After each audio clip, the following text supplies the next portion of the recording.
Well, welcome. Tonight, luckily, we have some really good news coming from Beacon Hill, and a lot of it's because of the person we're going to talk to tonight, pushing through. Well, I won't steal your thunder after all your hard work, but why don't we start? There may be somebody out there who doesn't know you. Al, thank you. Brian Murray, State Representative, and happy to be here as always, representing Milford, Mendon, and Hopedale. Right now, Precinct 1 of Medway. I was just saying 10 people in Medway. Yeah, well, that'll change, with the next election cycle and redistricting, but we can talk about that later if you'd like. Biggest thing ongoing, next to the fact that I don't know how you do what you do. I looked at your committee assignments, Committee on Public Health, the Ways and Means is what stuns me. I thought you had to be there 100 years to get on Ways and Means. Yeah, no, I was lucky. I got on Ways and Means, and actually I got on both the House Ways and Means. Actually, now that we're sitting, we can take these off till we get up. Okay, all right. I'll be glad to do that. Sure, thank you. But yes, I got named to not only the House Ways and Means Committee, but the Joint Ways and Means Committee. And that's a good assignment because, of course, that encompasses a broad range of things through the budget, so you get to learn a lot, just from that targeted service. And in fact, we're having our first budget hearings tomorrow to kick off the budget in the House for the fiscal year 23 budget. The governor's already submitted his budget, so now that keys in and starts our process in the House. But isn't the Ways and Means Committee kind of the center of it all? Well, ultimately, just about every bill that has any monetary implication, which is just about every bill, has to pass through the Ways and Means before it can, eventually get onto the floor. But the primary role that I've had on there is through the budget hearings. And that's been, like I said, it's been a real learning experience because you hear from all of the stakeholders.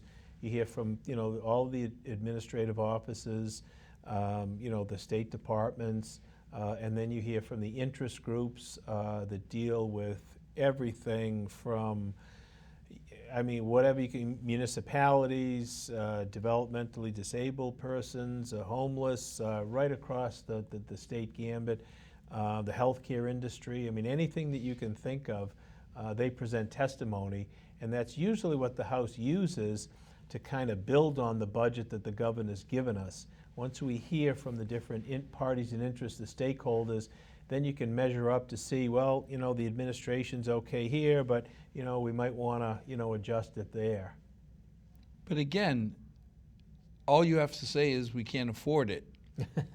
And that puts a damper on, somebody's got to give.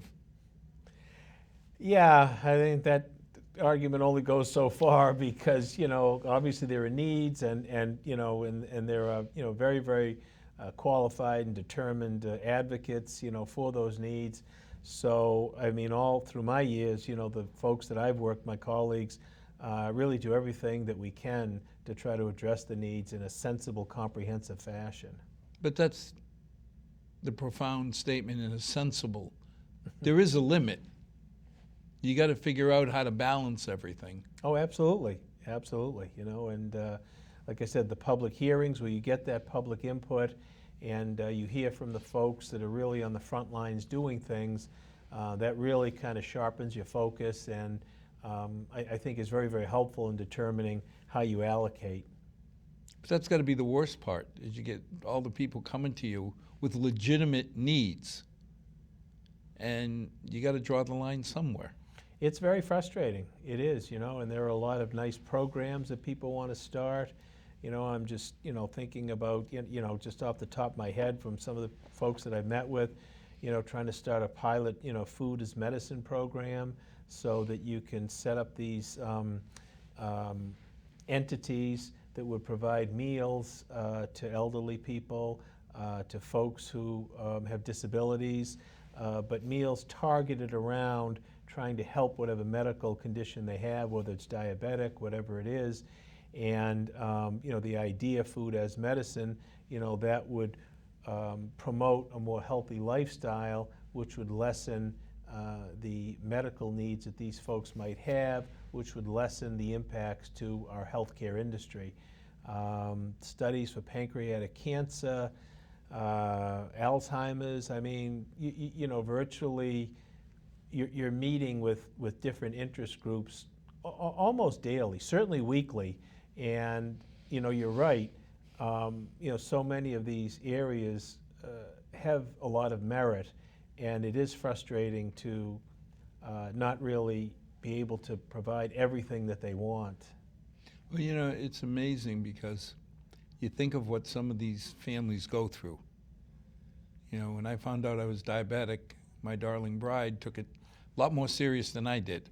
All of a sudden, to this day, I go in the fridge, there's Al's breakfast Monday, Al's lunch Monday, and she's made keto food. Now, I'm blessed that she can buy the food she needs. She's not out trying to, you know, save 20 cents on a hamburger. But a lot of these families are kind of, you see them there. Yeah, and that's the idea. And again, I'm just thinking, you know, that just came to me off the top of my head, which, I mean, I think that they estimated a cost of about $8 million for that. And I actually met through that particular group in my role as vice chair on the Joint Committee on Public Health. And, you know, that's perfect, exactly what, you're lucky that, you know, you've got your wife to do that. There are a lot of people who live on their own. There are a lot of people that have very large families. You know, they don't have the means or the knowledge or the ability, you know, to make those sound decisions. And as a consequence, their health suffers. And as a consequence, that impacts the healthcare industry. So this particular program, which is looking to be piloted in a few communities, would, you know, target, you know, these kinds of folks and provide that kind of meals for them. So overall, this is the time of year where we start asking, how's the budget looking? Well, actually, revenues are up substantially. At the beginning of every budget cycle, and I want to say November or December, there's a joint meeting of the chairs of Ways and Means from the House and the Senate, along with Administration and Finance, a lot of other groups, mass taxpayers, and folks that really kind of analyze the state of the economy, and they come up with what's known as a budget consensus, basically trying to see what the revenue is going to be, a tax revenue. And let me just think for a second here, because I get my fiscal years mixed up. For FY22, the year that we're in now, the initial revenue consensus was at a certain figure. I want to say $34 billion, and then they had to update that revenue consensus because money was coming in to about $35 billion, and it's since been updated again to about $37 million, which is the number that they're using to present us to base the FY23 So $37 billion is the base number. That's just tax revenue. So the budget, the governor's budget that came out is like $48 billion. So there are other sources of income, but you know, just revenue consensus was driven, and I want to say it's about, oh shoot, I think the number that we're working off of is about $39 billion, something like that.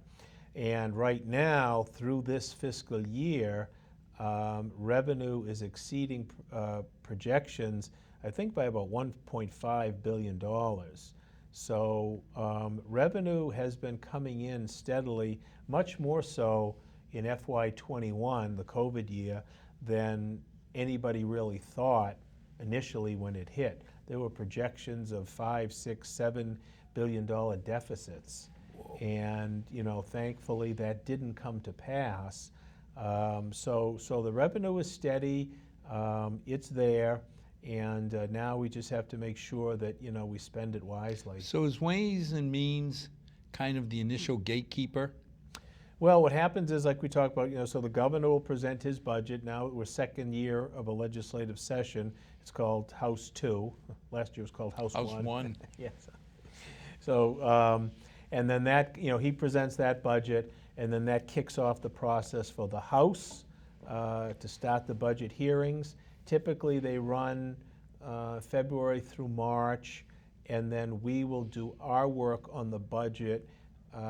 Generally, it's that week after April vacation, and before COVID, it's a marathon session in the House.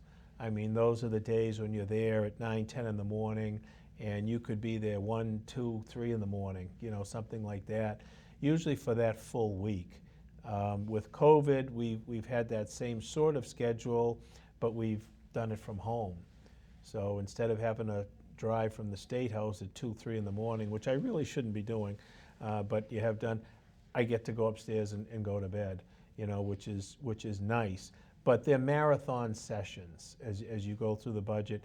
We'll finish the budget hopefully around the end of April, beginning of May, and then it gets handed off to the Senate. They do a similar type process. They look to finish around the end of May and then get the budget consolidated with the House so that we can send a single budget to the governor, and hopefully he signs it, before July 1st. We've had to extend it a couple of years. I think last year, actually, we were pretty much on schedule, but that's generally the schedule. But now, we got a surprise from the estimates. I mean, our school system is being challenged with the number of kids, and not just, for a long time I used to kid Kevin McIntyre, our superintendent, saying, you're adding 1 kid a year. What's with the space requirement? Knowing that it's not just the number of kids you add, it's if you call it the geography that comes with each kid, especially Sure. when they're not typical kids. So I was very nervous when we sat through the initial house, the budget that the school was talking about. Sure. And then we heard something that y'all had targeted Milford and towns like us. Well, we passed last session the Student Opportunity Act, as you know, which was targeted to increase funding to schools in disproportionately impacted areas. Okay, so what does that mean? Well, basically the legislation looks at 3 areas of a school's demographic. Your English language learning student, your ELL, your low-income student, and your special needs student. And Milford hits on all 3 cylinders. That's a huge demographic for our town. So Milford is particularly situated to benefit from funding under the Student Opportunity Act. And I had a chance to be before the school committee last Thursday to give them a little bit of an update. And I told them, what I say in Boston to my colleagues is, Milford sure as heck is not a gateway city, but it's a gateway town. And the same demographics that you see in Lawrence, in Worcester, in New Bedford, in Springfield, we have in Milford. And that's a tremendous challenge to the school system. Education is a whole lot different today than it was even 5 years ago, certainly 10, 15 years ago. I remember the days when I was on the school committee back in the 1990s, and it was pretty much a homogeneous type student body. The issue was, are we going to have a class size of 24 or 27? Right. But now with the multicultural, multilingual, socio-emotional problems that some of the students have, the demographics where students are coming from, the resources that a school department has to have is just very splintered. And you've got to have specific specialty resources over a whole host of areas. So that's not like a regular classroom that you or I may have thought about when we went to school. You've got independent learning areas, different specialty, different resources that are required. So you really don't get that economy by size. Do you know what I mean? Like, okay, your population has only gone up a few students. They can go into the class, and you don't have to. You don't notice. Exactly. Your resources don't raise incrementally. I can only imagine the number of different languages that they have to deal with in the Milford schools. So those are a lot of stress points, and the state has recognized that and put the funding formula accordingly, and that's how Milford does get a benefit from the state to try to address all of these unique needs that they have. Now, the rumor is that somehow you got an extra $7 million for us? Well, I didn't get anything, but, well, that's, what came out in the governor's budget right now under the Chapter 70 money, which is an increase, obviously, from, what the school department had. Generally speaking, and I don't know anything at this point, but generally speaking, the House improves upon the governor's numbers. Well, I'll be happy with the 7. I was nervous because when you start adding up, and what you said is really on point, you bring in a couple students and they need aides. By law, they have a plan and they have to have an aide for every 2 people or every 3. It's not a teacher. When we grew up, you had one teacher. Sure. And maybe you had one class of a music teacher would come in. But now some of these kids need 1-on-2, 1-on-3 supervision. You put 2 or 3 people like that, all of a sudden that classroom that was good size is really tight. Yes. Yep. And when they started talking about 200 plus kids, now again, I was joking with the administration for years saying first class out of Milford High was 222. I know the number because I was one of them. 30-some years, almost 40 years later, it was 40 years later, it was 260. So that's 1 kid per class. I mean per year. Come on, you can't fit 1 kid. What I wasn't aware of is the shift from, where we were was 90% typical kids. So like you said, you had 24, 25 in a classroom. Now all of a sudden you got 5 or 6 of those turning to 7 or 8 of those kids that need special help. And they just ran out of room. Yeah, it's a space issue, I'm sure. It's a staff issue, it's a resource issue. Now overlay that with all of the COVID issues that the schools have had to deal with in terms of the personal injury, the personal protection equipment, Just the testing, the services that the nurses provide. The school nurses, I think, are just overrun probably throughout the country, but certainly throughout the Commonwealth and certainly in our district as well. The role of school nurses, just since I was on the school committee, has grown tremendously. When we went to school, okay, maybe you fell down on the playground, you Got a Band-Aid. Now there's extensive medications that they have to be aware of, allergies, emotional issues, and they have to try to monitor all of that in addition to taking care of any type of traumatic injury. So their role has increased tremendously absent COVID. And now with COVID, it's just a whole bunch of other requirements. So, that puts a lot of stress on the system. And, when you have that diverse demographic, where you have a large amount of low-income students coming from families of need, the school department, oftentimes the school is the only time where some kids can get a hot meal. And the school has become that kind of a facilitator. So the responsibility has grown tremendously, and they've been quite diverse and quite splintered, and that makes it difficult to try to administer a budget. Well, I mentioned to one of the kids, go see the nurse at lunch, probably the quietest time. And they said something to me that I don't know how accurate it is, but at least from the kids' perspective, they said, nurses don't get lunch. Apparently, that 40 minutes that they used to have to take care of, their mental health and their food requirements has gone down to grab a sandwich on the run. I'm sure, if they can do that. It, Absolutely. So, I think Milford, And don't get me wrong. I mean, I get some feedback from constituents, and I mean, this has been a very stressful time. But by and large, the feedback that I'm getting from Milford people about their school has been positive. So I really credit the staff, the administration, and the school committee for meeting the challenges that they have head on, and I think doing about as good a job as you can expect anybody to do under very, very difficult Well, circumstances. I remember the last time, seems so far away, that we were hurting badly on budget.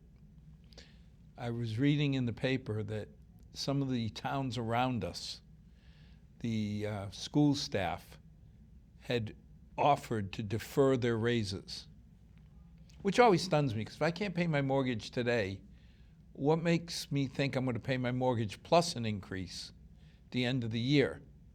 But our teachers, the union came up, because one of the things they approached the FinCom is they said, we'll forego our raise. If you give us your word, it'll be saved to save teachers.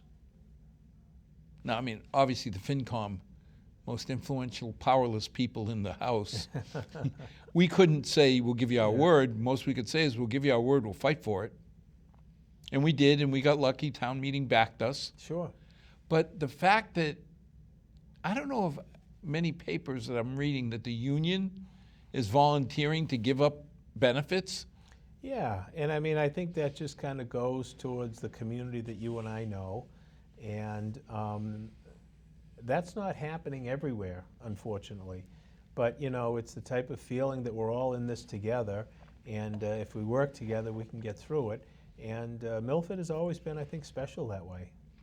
And then we got a few years later, why is the school getting twice and 3 times the increase of other departments? And it was like, because when we needed it, they gave it up.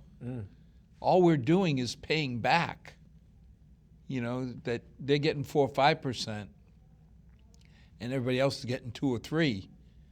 But they gave up a whole year of salary increase. Sure, sure. So to me, it was an easy fix when we had the extra money to give it to them. Yeah, yeah. Now, you also brought something up that I bet at least half the people in Milford don't understand, that almost 50% of our kids are on the free lunch program. Yeah, I mean, that's well, I mean, the lunches, I think, are free for everybody now. But in terms of measuring and how they did it in the former times was based upon the percentage of your low-income student. And Milford's number, I think is close to 50% of your low-income student. Now compare that to some of the other communities that surround us, and they might be at 14, 15, maybe 16% low income. So that's a huge difference. And I mean, that's just a number, but in real life, I mean, that means that child is coming to school with some serious needs that the school and the staff have to address. Well, what is it, 30-some thousand a year for a family to qualify if you make less than that? Yeah, I'm not sure exactly which guideline. But whether it be 30 or or 35, yeah. I mean, that's a tough nut to try and deal with 4 people or more. It really is. It really is. And Milford, I mean, I think, I don't know. I mean, it's got probably the best food system, I think, in the state. Where usually mostly people think of school lunches as not so appetizing. Yeah, I've been meaning to ask you if you could bring up a bill that forbids the Olivas from ever leaving town. I mean, we're very, very lucky. And like I said, I remember, when I was on the school committee, what Carla brought, to the food staff at Milford, and obviously just, grown with that tremendously. Well, there's always something, the Oliva Cancer Fund. The minute you say Carla's making lunch, I don't know how, but it's going to be a good lunch for the kids. Absolutely. She would be the original one that could take a penny and pull on it and turn it into copper wire. Absolutely. You know, somehow she stretches Yeah. everything, Sure. and it's a blessing for us, because like you say, almost half our kids now depend. This could be the best meals they get for breakfast and lunch. Yeah, oftentimes it's the only opportunity for them to have a hot meal, you know, which is very unfortunate, you know, in the whole scheme of things when you think about the community and you think about the Commonwealth. But, you know, congratulations, you know, kudos to everybody at Milford school system to be able to keep up that kind of work. Yeah, it's just, there's something, you know, of course we're jaundiced in our view that Milford is the center of the universe and that everything is special in Milford, but a lot of things really are. Oh, absolutely. Absolutely. There are a lot of school systems that, you know, are struggling far beyond, you know, what we're experiencing in Milford. And that's why, like I said, you know, I mean, obviously, you know, there's a lot of dissatisfaction out there today. Folks are upset about a lot of different things, but I think there's a general understanding that, you know, the folks in the Milford schools are meeting the challenge and doing about as good a job as you can expect anyone to do. Well, you know, that's funny because we go to different places and you talk to officials from other towns and they're always, well, Milford, we don't understand how you can run 13 years of a budget surplus. I mean, normally it's $3 million, which is still a lot of money, but a year ago it was $10 million. It's unheard of for most of these towns. Yeah, I mean, I think it's a combination of, you know, and I've talked about this before, the location that we have. You know, I think having 2 exits off of Route 495 has been tremendously helpful in terms of business and industry. You know, I think we've got good, solid commercial, industrial base in the town that continues to grow smartly, you know, with the right kind of industry. And you've got a community that's governed by folks that realize that and appreciate that and make sound decisions looking not only for what you need to do today, but what needs to be done maybe 5-10 years down the road. And when you combine all of that, I think that's why you get the kind of success financially that we've had in Milford for many, many years. Well, my answer is always, we're blessed with the department heads we have. I mean, I won't forget, we had budgeted a pumper truck. Now this is a truck. $365,000 worth of truck. And the chief came up to us and said, you know. Get a nice grant. That was this one. The one before, he came up and said, you know, I could wait another year. We didn't get the wear and tear that we expected. But I'm going to need it. And sure enough, town meeting allowed us to take the money, the 365 grand, tuck it away in a short-term planning account. Yeah. So the year and a half later, when the chief came and said, I need it, it was there. You know, and I think that's that attitude. You know, when the chief, either police or fire, come up to us and say, I need this. There's really not a lot of, do you really? And I think that attitude just permeates everything people do. Oh, absolutely. Absolutely. But yeah, I think the last fire truck was a federal grant, right? The last truck should have cost us $400,000 for the brush one, and he got 360 of it as a grant. I was going to say, I think you only had to pay the 10%. It was about 40 grand. 40,000. Yeah. And before that, Yeah. TUI Rev 1 got a donation of an Army truck. Oh, yes, yeah. And we had to spend 50 grand on that one. Yeah. So, you know, you start adding up all these 100,000, 200,000s. Yeah. Well, I mean, that's, and you know, I on that particular one, I remember sending an email off to Chief Nelson and say, you know, congratulations to you and your staff for not only locating the grant, finding it, but putting in the time and the effort to put together the application. Because a lot of times people hear grants like, oh, okay, you know, they think they just like, you know, put a ticket in the... Yeah, it's 20 minutes. Yeah, put a ticket in the machine. The grant applications, number one, are very complicated, very time and information involved, and very competitive.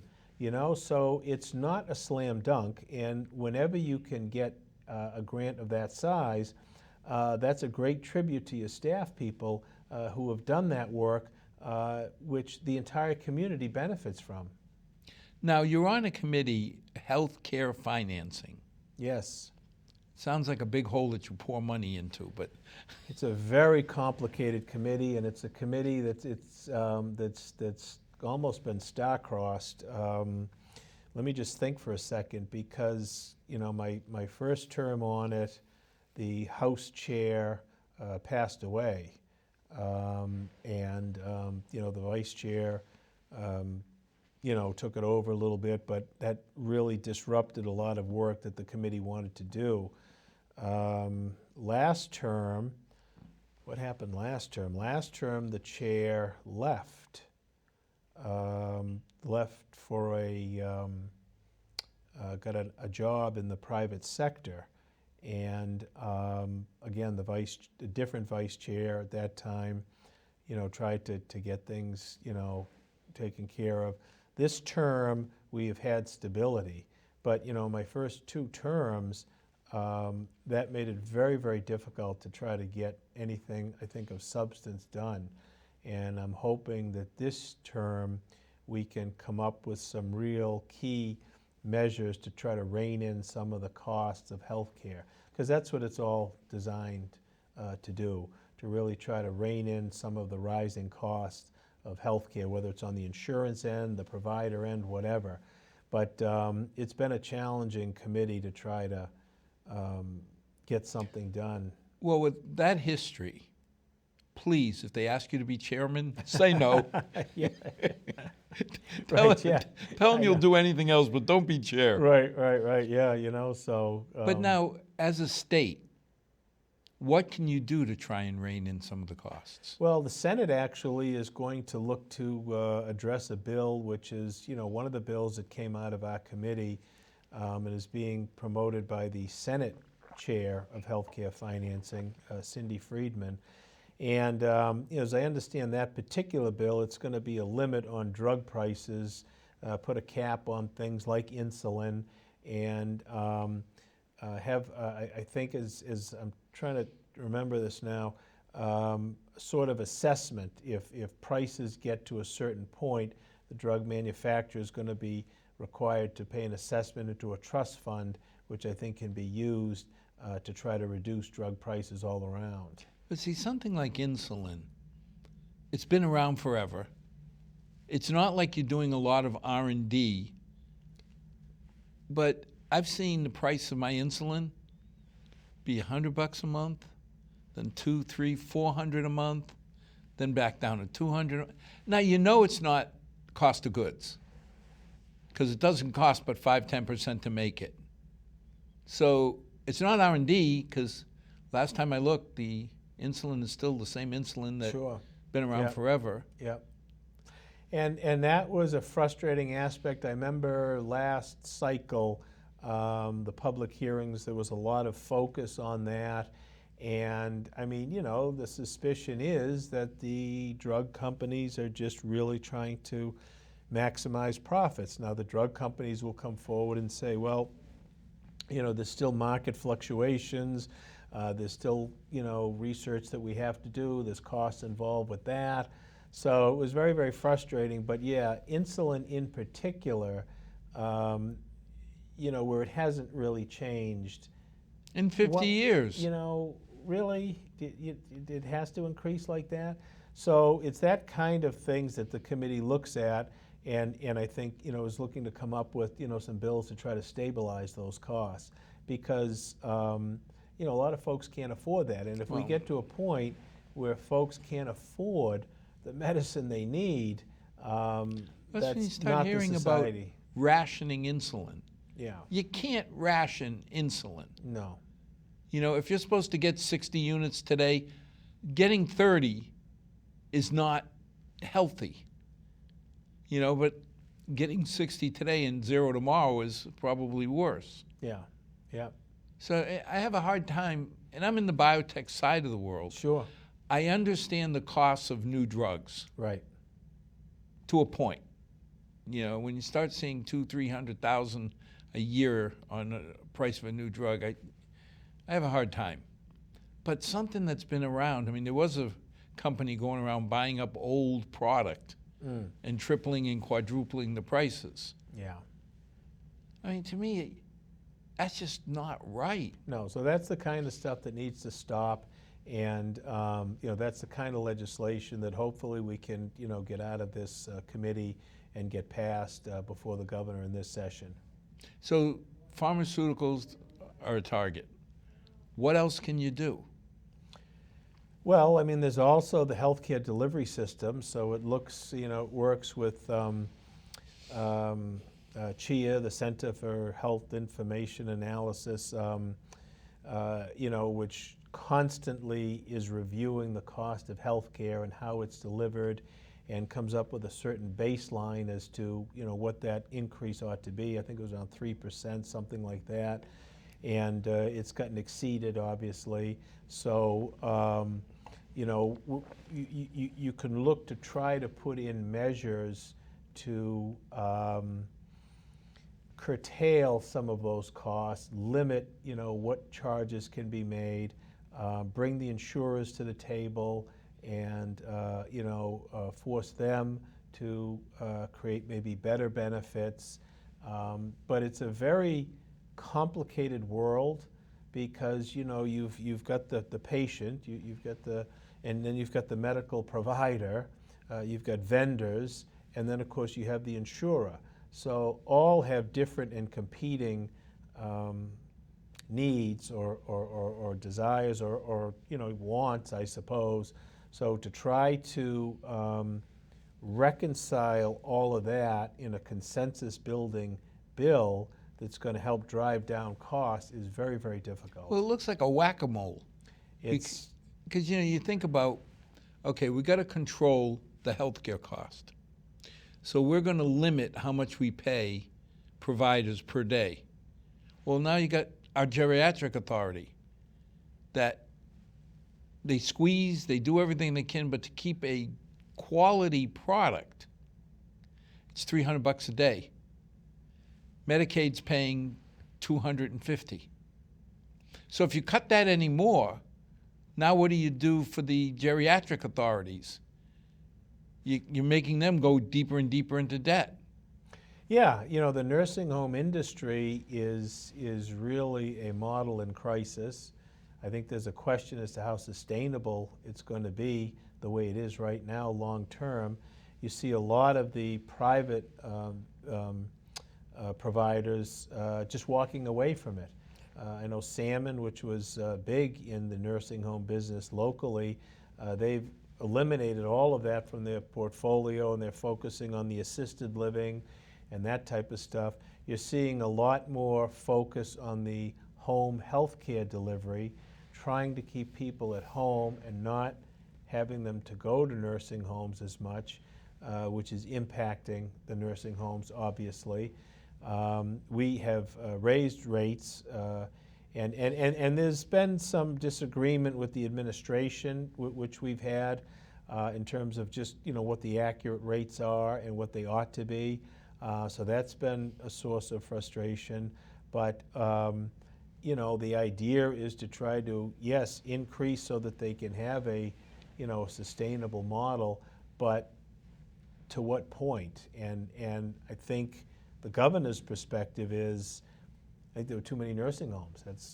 I think that was his perspective, because he actually said that there are some that are not going to be able to operate. But where do you put the people? Exactly. That doesn't, you know, okay, maybe you got, well, if you got, okay, but you still have patient needs. So how do you address the patient needs? We had the discussion where we said we have 45 or so Milford people up at Countryside, the geriatric authority. You have 45 non-Milford people, but you have 45 Milford people. And I looked up, I said, no, you don't. You have 45 Milford families. Because what you do that affects my mother affects me, my darling bride, my sure. Ungrateful offspring, you know, you know, all of them. Yeah, yeah. So it's not like, okay, we're shutting down the Marriott, so we'll ship everybody to the Sheraton.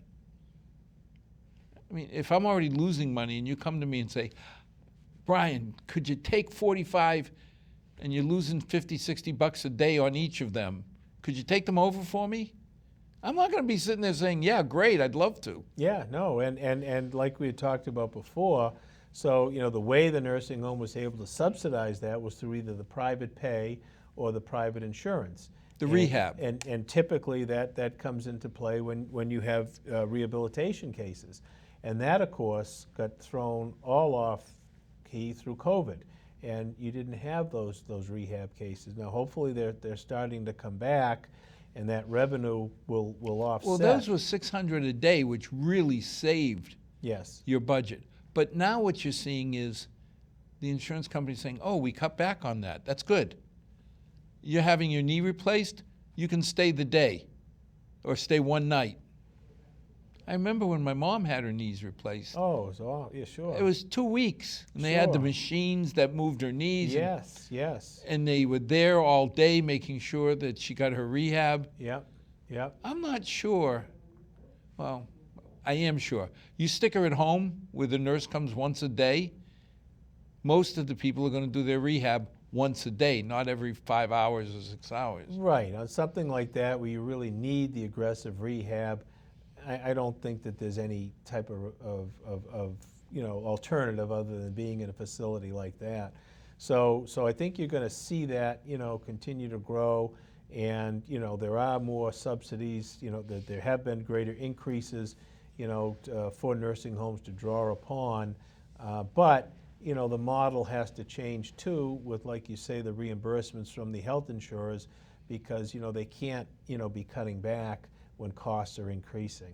Yeah, and cutting back, you cut back from a week to 1 or 2 days. There's no, whatever you do with cost, you're not going to make up Right, $2,000 that the nursing home was getting. right, right. I saw a bunch of bills that had stars by your name. Yeah, I don't know. Yeah. One of them was, I guess it's House 670, to try and help with kids special needs kids who move in the middle of the year. Yeah. So that was a bill that was brought to my attention through the business operations supervisor at Mendon Upton Schools, and it's kind of a precise type point, but essentially it's targeted to try to put a public special needs education out-of-district placement on the same footing as a private out-of-district placement. So when a school receives a student who had been placed in a private residential treatment, there's a tuition cost, and sometimes that can be quite high. $50,000 a year, $100,000 a year, it's a very specialized program. So the statute provides that a private student, for sense of clarity, is the responsibility of the sending school, which makes sense because it was part of the budget when the student was in there. But the problem is, and I think it's just kind of an afterthought when the statute was first done, that doesn't hold true for the public placement.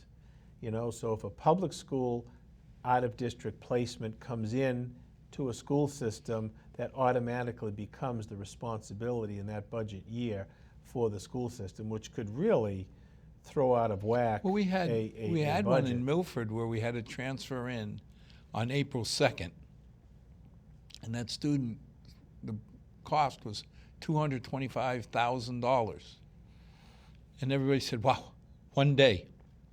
Because what was it, April 1st was the Yeah, cutoff? that's the cut. And the bill also, I think I'm looking to change the deadline back to March 1st or something like that. Yeah. But yeah, so that's exactly what hit Mendon Upton a couple of times. And, they have a very sensitive and precarious budget. So that was a huge issue. And the thought is, why should a public placement be treated differently than a private?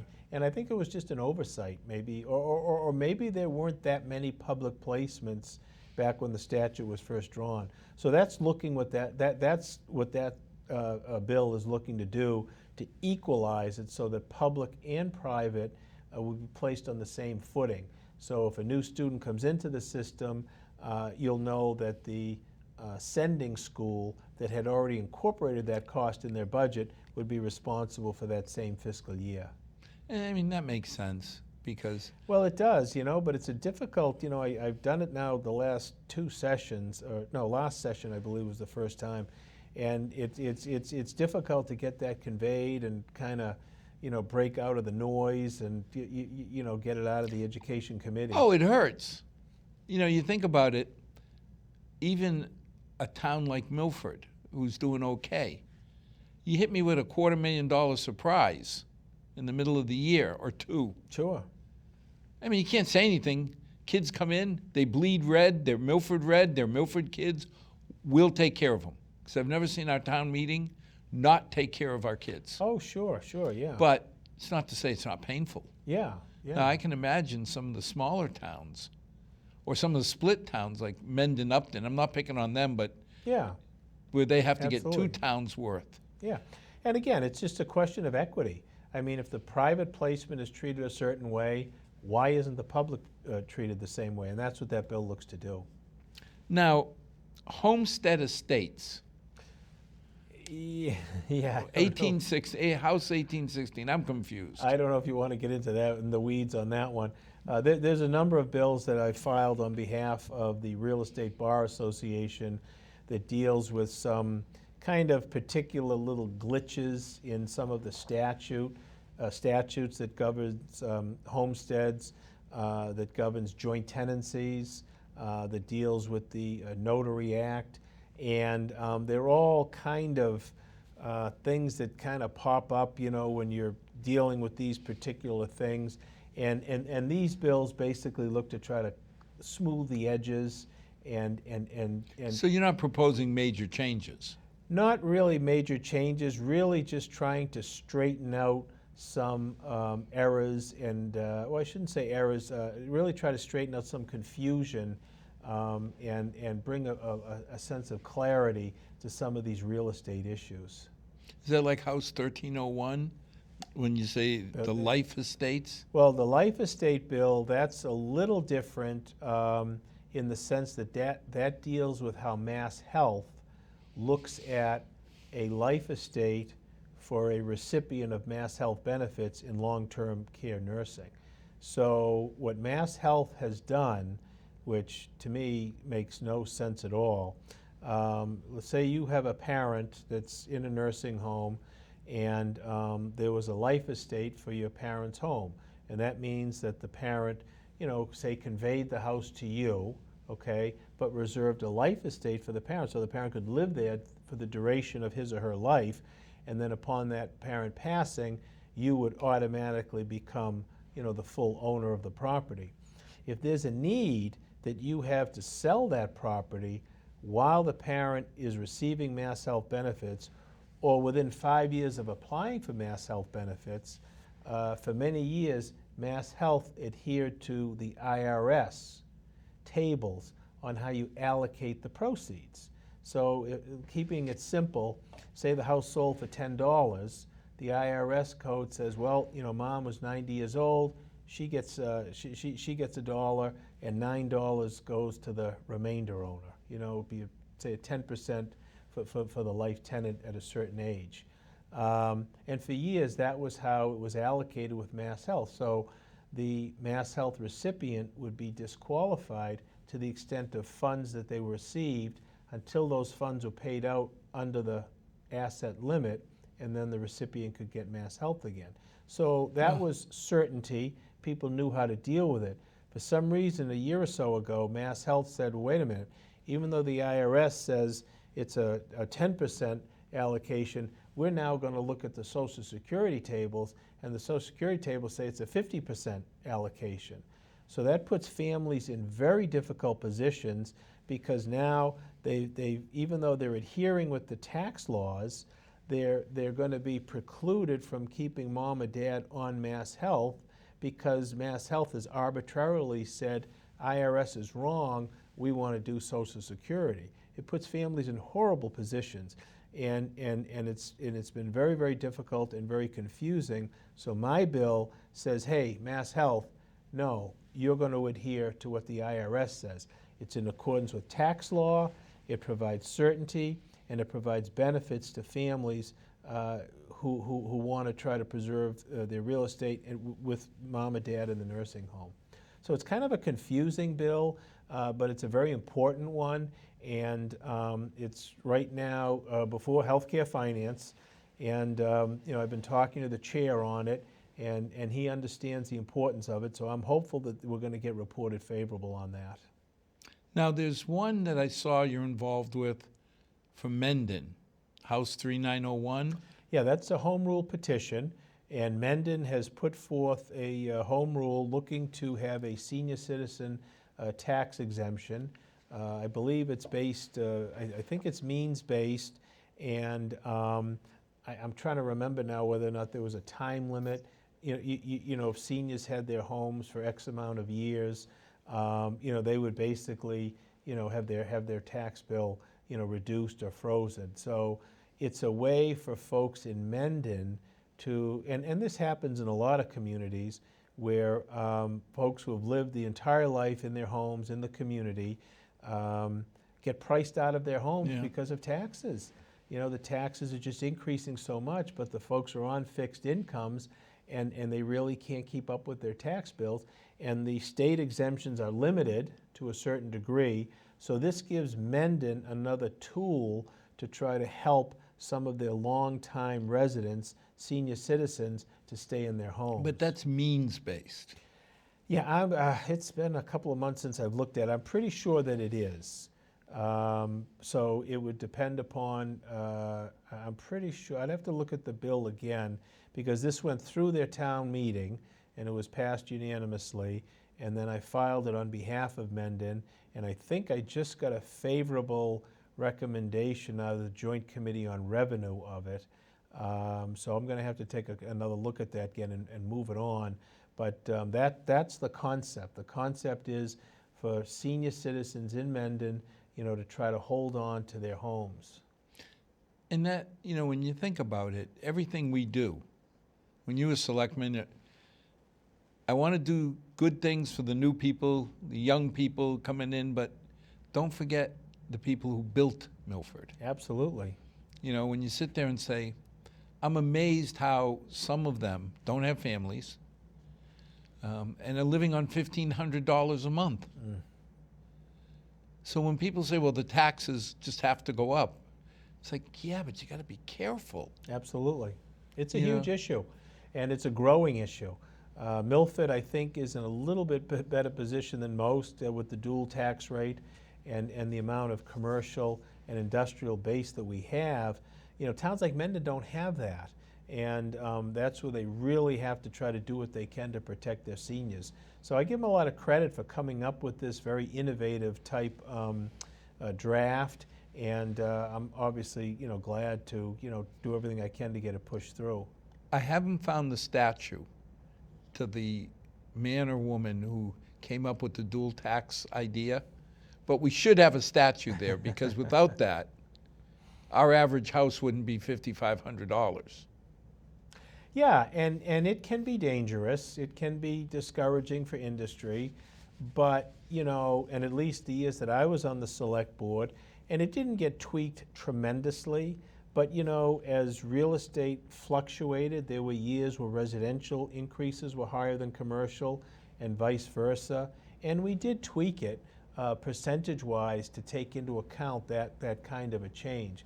Nothing dramatic, but I mean, it's there to be manipulated, and it should be manipulated to reflect what the market trend is, commercial versus residential. Well, see, that's always hard, I think, for a lot of the residents, is they listen to the FinCom meeting, the select board meeting, and we're proud that our levy is going up 1.5%. And they look at their tax bill, and it's going up 4%. And they're trying to figure out, but I think what people have to understand, because you had to make those decisions. Yeah. We're increasing by $100. You can only put so much towards the business because they're already 50%, above what if your house is worth $100,000, you pay $50. If it's a business worth $100,000, you pay $75. Yeah. So you got to balance it. Exactly. That was. But I think it's been a benefit in the town. I really do. And, certain businesses that, you want to really welcome into the town, you can work with the development incentive, the TIF program. And I think Milford has used that very, very well. Well, people complain about corporate welfare. And I sit there, and the example they use is, you gave a TIF to this company, it stayed 3 years and left. I said, yes. And guess what? They didn't take the building. Right, they didn't pack up the building and leave with that. So the building's still there. People don't understand that the TIF is only on incremental revenue. If you were paying $100, you billed more, and now your bill is $150. It's only on the $50. And if you leave, the TIF stops. Yes. And whoever buys the building. Yes. Now they're at full market rate. And so, from that end, I think TIFs could be misused or mistakenly used. But I don't think we've ever done that. No. It's been targeted, it's been pointed, and it's been controlled, and really with a view towards the long term. Well, I hope in 90 days when you come back, the $7 million has been, I hate to be cold about it, but we need that money. Yeah. Thank you for getting it for us. Now, just make sure it happens. We will definitely make sure it happens, absolutely. And if you can find a little more, we're even happier. We'll be looking under the rug and under the cushions and see what we can No, find. but seriously, with 200 extra kids and many, many of them being extra needs, whether it's special needs or ELL, $6 million had me nervous, especially since we got to save up money, because in 4 or 5 years, the high school's got to be renovated, and that's going to add at least $7 million to our expense. So when I heard that you're bringing in an extra $7 million this year, the big rock fell off the shoulders. Yeah. So thank you in Yeah. advance. Well, I appreciate that. And as always, we are lucky. We may be, to most people, like any other little town, because we are a small town. 30,000 people. We're smaller than a lot of cities. But the heart that Milfordians show is unmatched. I don't care where you go. We've talked about the Milford Union, the teachers union, came to us and said, we'll give up our raises. I don't know of many companies that would do that, never mind town unions. They did give up their raises for a year to save teachers. I could go through all of them. There's something special about our little Milford, and I know I'm corny about it, but God bless everybody that puts their heart and soul, and people like Brian bringing us more money to take care of our kids. It all helps. So as always, to our 6 loyal viewers, may God bless, and may tomorrow be a better day than today. Thank you. Thank you, Al.